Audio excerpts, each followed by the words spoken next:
depuis de nombreuses années, donc le trauma crânien grave de l'enfant. Je vais surtout axer mon exposé sur les premières heures. Pour planter le décor, on va revenir un petit peu sur quelques données d'épidémiologie. Vous rappelez que le traumatisme crânien grave et la traumatologie pédiatrique, c'est la première cause de morbimortalité des enfants âgés de plus de 1 an dans les pays industrialisés comme le nôtre. C'est la 3e cause de mortalité des moins de 1 an.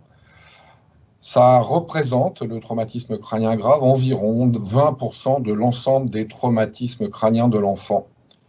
Et il faut savoir que du fait de particularités anatomophysiologiques, le traumatisme crânien, il est retrouvé chez plus de 80% des enfants traumatisés graves.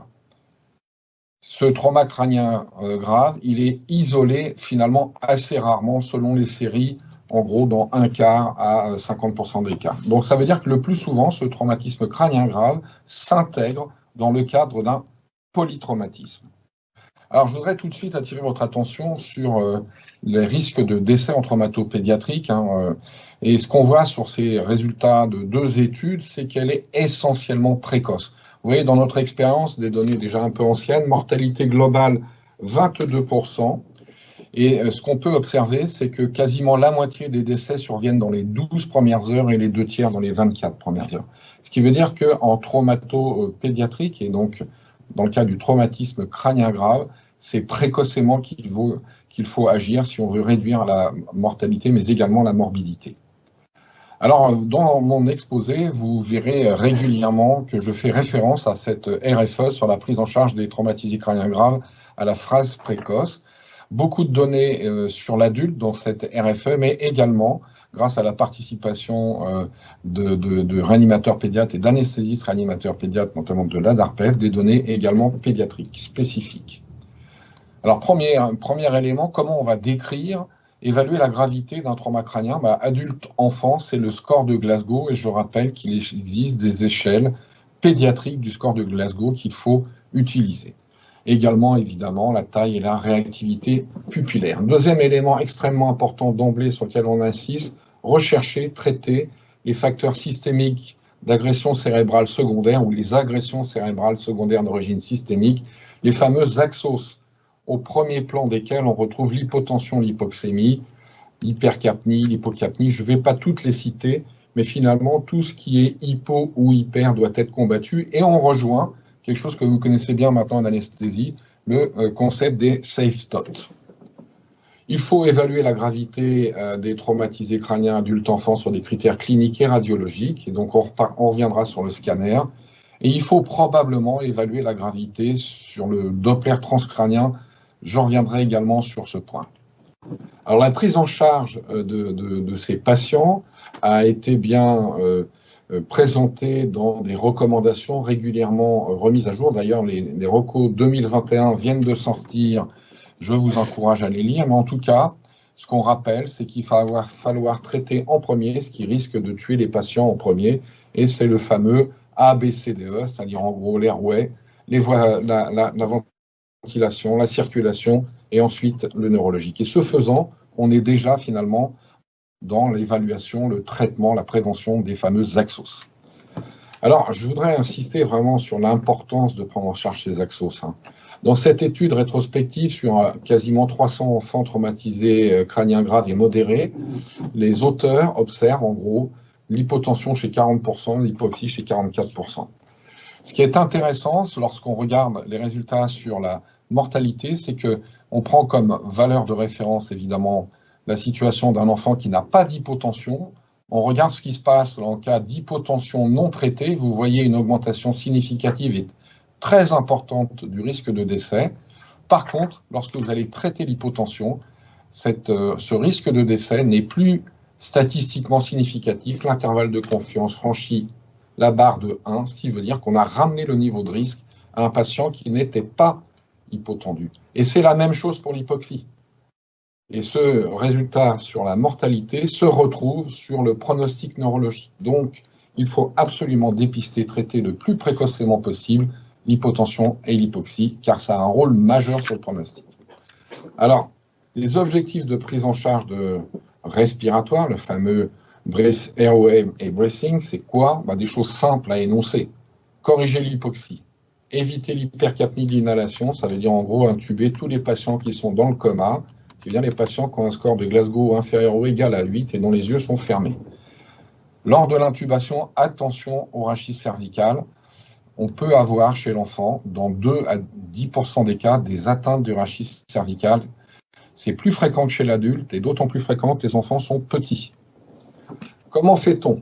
Eh bien, des recommandations formalisées d'experts qui ont été remises à jour en 2010 et qui depuis n'ont pas changé, vous disent qu'il faut faire une induction en séquence rapide en utilisant comme hypnotique soit l'étomidate chez le plus de 2 ans, soit la kétamine chez le moins de 2 ans, parce que le Vidal contre-indique l'étomidate chez les moins de 2 ans. On peut, pour se faciliter la vie, utiliser la kétamine à tous les âges, avec le curare d'action rapide, sauf contre-indication, qui est la succinylcholine. Nous avons fait cette étude avant-après les recos, et dans 2 groupes de patients, dans 2 séries comparables, on voit que l'application de ces recommandations réduit de façon significative et très importante les complications. On passe de 25% à 8%. Appliquez ces recommandations, vous améliorez la prise en charge des patients. Un autre message important sur lequel je veux attirer votre attention, chez les enfants qui ont un trauma crânien, a fortiori un trauma crânio-facial, ne mettez rien dans le nez. Regardez ici un trajet aberrant d'une sonde gastrique qui va rentrer dans le cerveau. Il y a dans la littérature une quinzaine de cas publiés. Quinzaine de cas publiés, on peut dire c'est peu. Je trouve que c'est déjà pas mal parce qu'il faut avoir le courage de publier ce genre de complications. Et en tout cas, le message est clair. Chez ces patients, rien dans le nez, ni sonde gastrique, ni sonde d'intubation, ni sonde d'aspiration, en tout cas tant qu'on n'a pas un scanner qui vous dit si oui ou non il y a un risque d'un trajet aberrant. Autre message important, c'est les réglages de votre respirateur. Cette étude ancienne de Skippen a été la première à attirer l'attention sur le risque de l'hyperventilation et donc de l'hypocapnie. Vous avez ici l'exemple d'un enfant, on est 6 heures après un trauma grave, un accident de la route, il a à l'admission un score de Glasgow à 5. Les auteurs pratiquent un scanner de perfusion au xénon. À ce moment-là, il a une PCO2 à 45, une pression intracrânienne élevée à 44, une pression de perfusion cérébrale qui reste malgré tout correcte à 54, et un débit sanguin cérébral mesuré donc par ce scanner de perfusion à 59. Voici les images. Les auteurs se disent « Ouh là là, il y a une grande hypertension intracrânienne, je vais l'hyperventiler ». Et donc, vous voyez, la PCO2 chute à 30. Donc, 15 minutes après, on est content si on se contente de regarder la pique. La pique a baissé, la PPC s'est améliorée, mais regardez le résultat en termes de débit sanguin cérébral. Le cerveau est hypoperfusé. On a finalement aggravé l'ischémie cérébrale. Et dans cette série, c'est ce qu'on va retrouver chez quasiment tous les patients. Regardez les mesures de débit sanguin cérébral en fonction de la PCO2. Plus la PCO2 baisse et plus le pourcentage de patients présentant une ischémie cérébrale augmente. Donc pas d'hyperventilation systématique. Ce message est connu de longue date et pourtant, dans des travaux récents, on s'aperçoit que les patients continuent d'arriver hyperventilés. Donc cette étude, réalisée donc à l'admission d'enfants traumatisés crâniens graves, a mis en évidence des facteurs indépendants de survie. L'âge plus élevé, l'ISS, mais également la PaO2, et vous voyez que ça ne sert à rien d'être en hyperoxie. Au contraire, déjà avec des niveaux de PaO2 compris entre 300 en gros et 500, c'est là que vous obtenez les meilleurs résultats en termes de taux de survie. Mais de nouveau, on attire l'attention sur l'importance de normoventiler les patients. C'est dans cette étude avec une PCO2 entre 36 et 45 que les meilleurs taux de survie seront observés. Il ne faut donc, comme l'avait rappelé la RFE, probablement pas faire d'hypocapnie comme traitement de l'hypertension intracrânienne, et ça a été repris dans les recommandations récemment mises à jour nord-américaines. Pas d'hyperventilation prophylactique, en tout cas ne descendez pas en dessous de 30 mm de mercure. Deuxième élément important, la prise en charge de la détresse circulatoire. On est en traumato, on peut avoir des lésions associées, donc la première cause, ça va être le choc hémorragique, sachant qu'il peut y avoir d'autres causes associées, comme un choc obstructif, pneumothorax, tamponnade, très rare, contusion myocardique assez exceptionnelle, choc distributif en rapport avec une allergie, une anaphylaxie, un choc spinal ou un sepsis. Mais quand même, en traumato-crânienne, n'oubliez pas, ce type de lésion, hématome extradural, peut être à l'origine d'un état de choc hémorragique chez un petit nourrisson.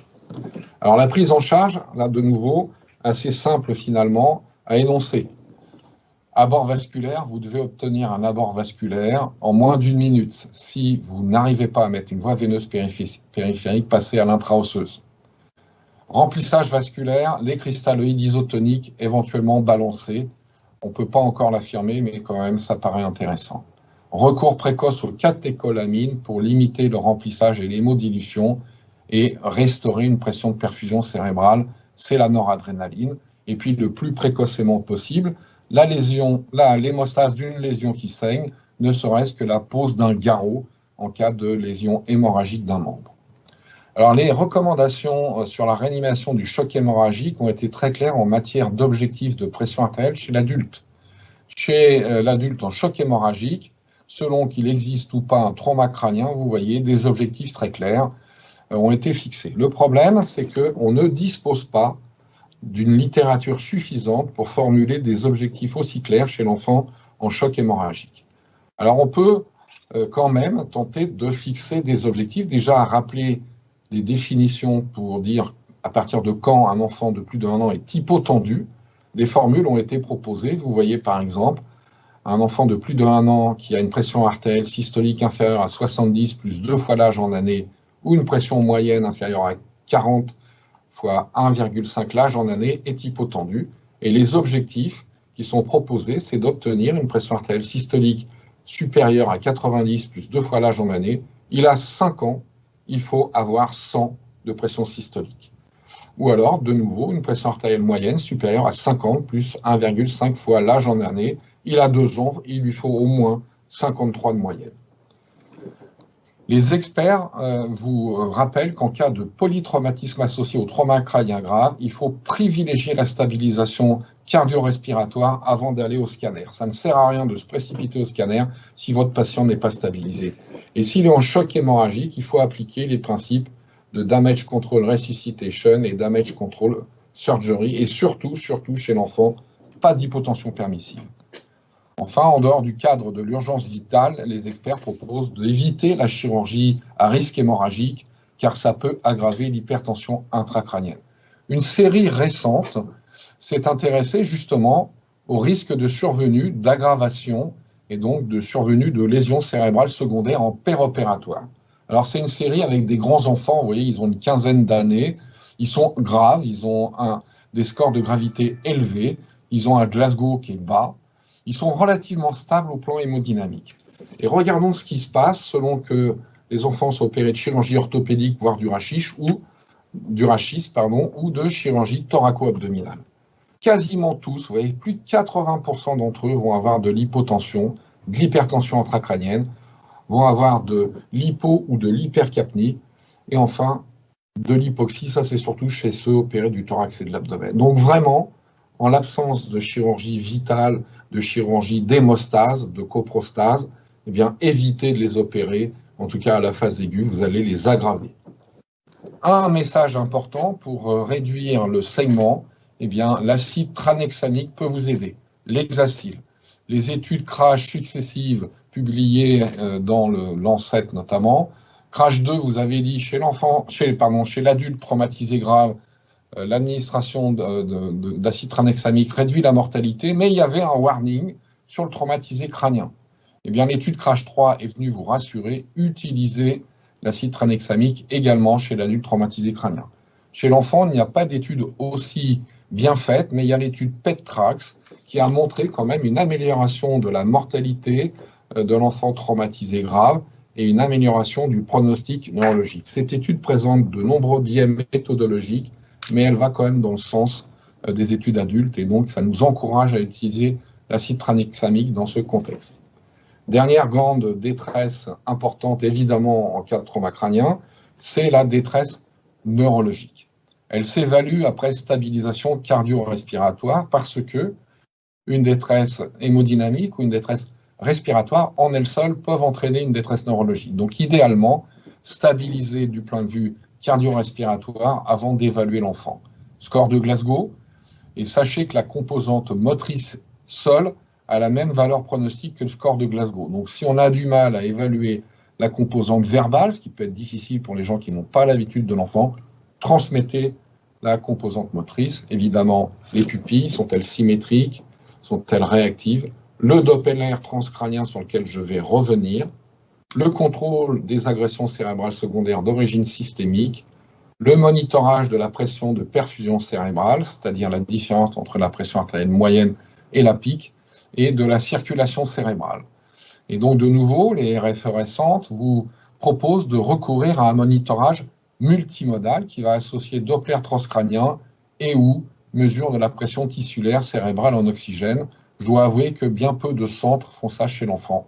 Tout ceci, en tout cas, ayant pour objectif d'optimiser le débit sanguin cérébral et l'oxygénation chez les traumatisés graves. Le scanner, eh bien, il faut réaliser sans délai un scanner cérébral et du rachis cervical, le plus souvent dans ce contexte de polytraumatologie. De toute façon, on fera un body scanner, non injecté dans un premier temps et injecté dans un second temps. Je vous avais dit que je reviendrai sur le Doppler transcrânien, c'est vraiment un outil essentiel. Sachez qu'il y a des ABAC qui peuvent vous aider à avoir une idée des valeurs normales pour l'âge.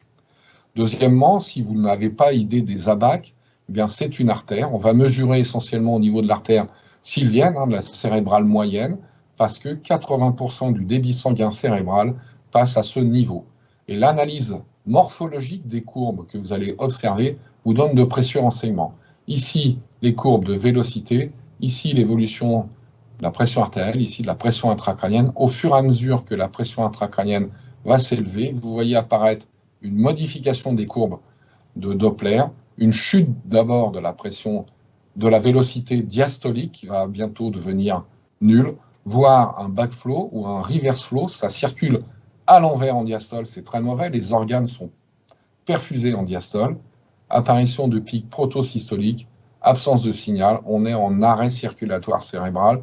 Si on ne fait rien, le malade va être en état de mort encéphalique.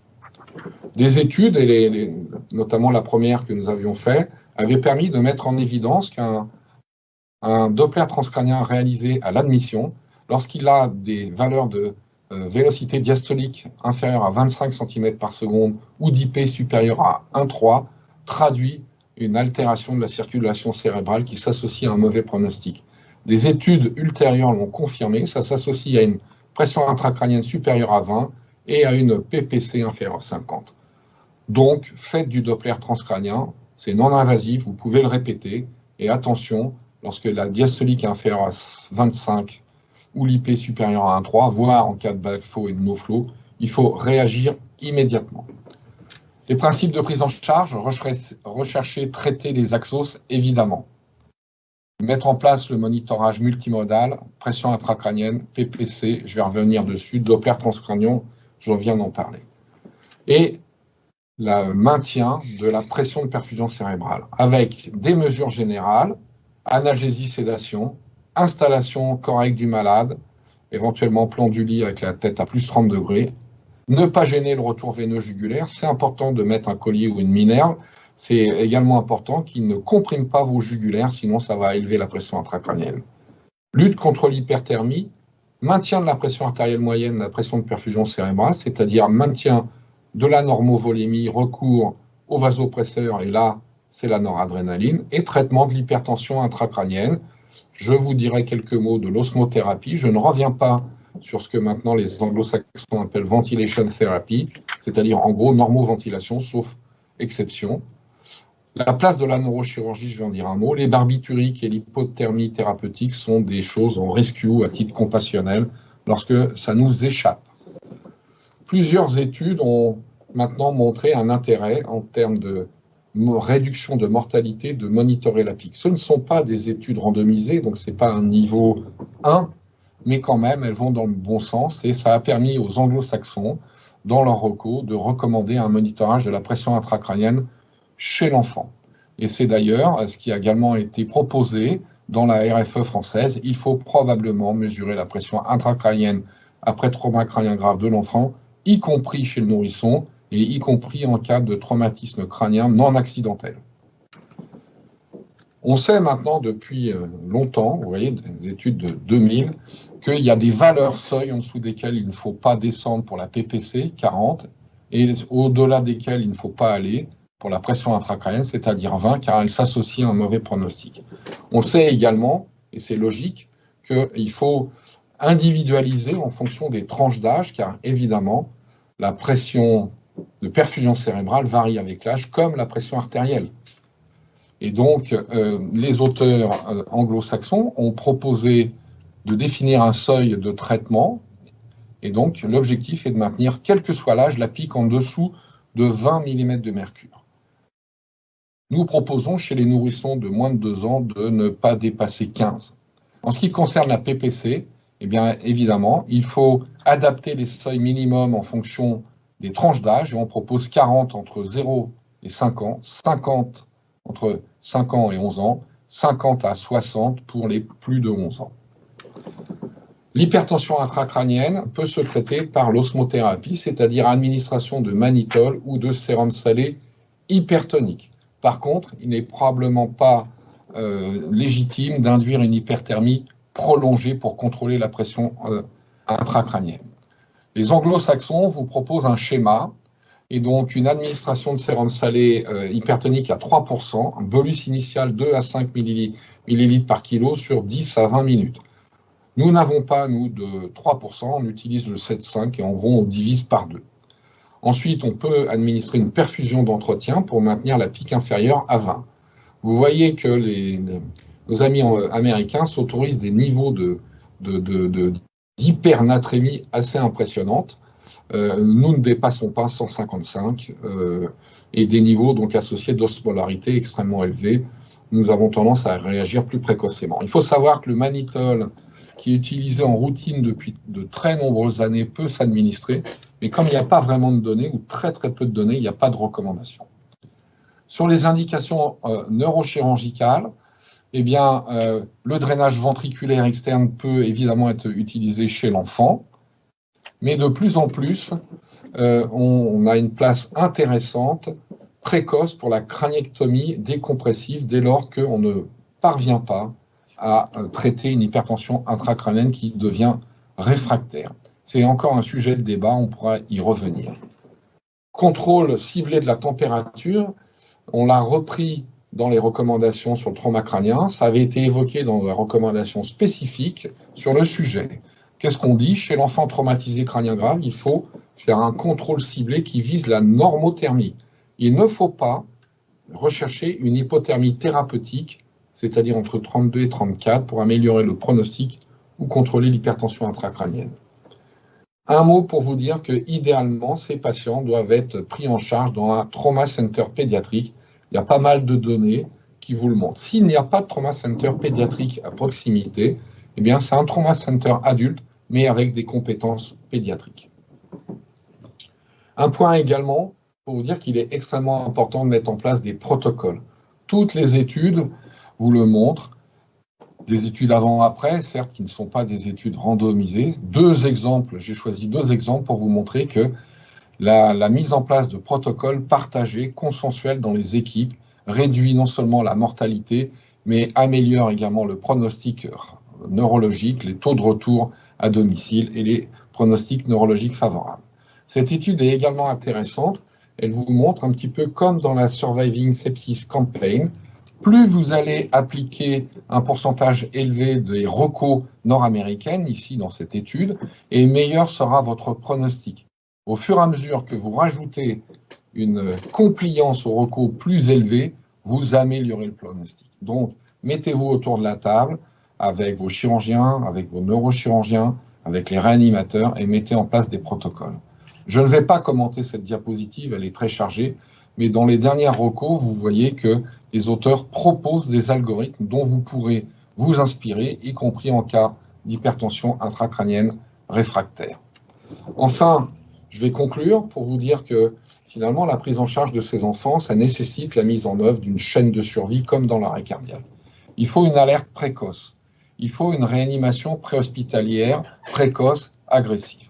Il faut idéalement conduire l'enfant dans un trauma center pédiatrique, mais comme je vous l'ai dit, il n'y en a pas partout, sinon c'est un trauma center adulte avec des compétences pédiatriques. Enfin, il y a une place extrêmement importante, je n'ai pas le temps de vous en parler aujourd'hui, pour la rééducation spécialisée avec des des projets qui s'adaptent véritablement, qui sont individualisés pour chaque enfant, qui peuvent aller d'une simple consultation jusqu'à une hospitalisation quelques années. J'en reste là. Je vous remercie de votre attention. Je vais arrêter le partage.